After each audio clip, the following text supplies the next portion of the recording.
ضرب الله مثلا للذين كفروا امرأة نوح وامرأة لوط كانتا تحت عبدين من عبادنا صالحين فخانتاهما فلم يغنيا عنهما من الله شيئا وقيل ادخلا النار مع الداخلين. یہ معانی قرآن ہے. ابو زکریا یحییٰ بن زیاد الفراء متوفى سنہ 207 کی تفسیر قرآن ہے, چاپ عالم الکتب. ملاحظہ کریں میرے محترم ناظرین, اس کتاب میں ضرب الله مثلا للذين كفروا مثل اريد به عائشة وحفصة فضرب لهما المثل. یہ مثل جو ہے ضرب اللہ مثلا للذین کفروا, اللہ نے کافرین کے لیے مثال دی. کس کی مثال, کس کی شباہت ہے, تشبیہ کس کی ہے؟ زوجہ نوح اور زوجہ لوط کی. وہ کافر کون ہے؟ عائشہ. میں نہیں کہہ رہا, آپ کے مفسرین کہہ رہے ہیں, بڑے مفسرین, کبار مفسرین. الوسیط فی تفسیر, آپ نہیں مانتے نا, کس کا؟ آپ سن لو, اب سن لو, الوسیع, آپ قرآن کو نہیں مان رہے, آپ قرآن, یہ قرآن کی تفسیر ہے. الوسیع فی تفسیر القرآن المجید, عمر نے بھی کہا تھا عائشہ و حفصہ ہیں.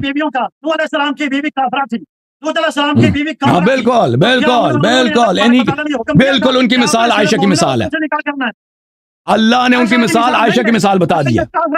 الوسیع فی تفسیر القرآن المجید, احمدی نیشابوری کی کتاب ہے. ضرب اللہ مثلا للذین کفروا امرأة نوح وامرأة لوط.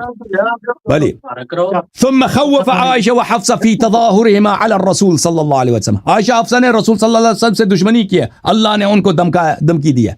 وضرب لهما مثل امرأة نوح وامرأة لوط مثلا, اور اللہ نے ان کی مثال دی ہے, ان کی شبیہ بیان کی ہے. اللہ شبیہ بیان, مثال بیان کی, شبیہ بیان کی, مثل بیان کی ہے امرأة نوح وامرأة لوط کی. ٹھیک ہے نا. یہ اس کے بہت سارے, ابن عباس کا بھی یہی قول ہے. آپ اس کو نہیں مانتے نا, عبداللہ ابن عباس تو صحابی ہے, اس کو تو مان لو. یہ تنویر المقباس من تفسیر ابن عباس ہے. بس آپ کے پاس, آپ کو 100 عورتوں سے نکاح کرنے کی اجازت دی تھی, قرآن سے ثابت کرو. میں نے 100 مرتبہ آپ کو بتا دیا نا, 100 مرتبہ بتا دیا کہ کفر کے 2 اقسام ہیں. ایک کفر ظاہری ہے, ایک کفر باطنی ہے.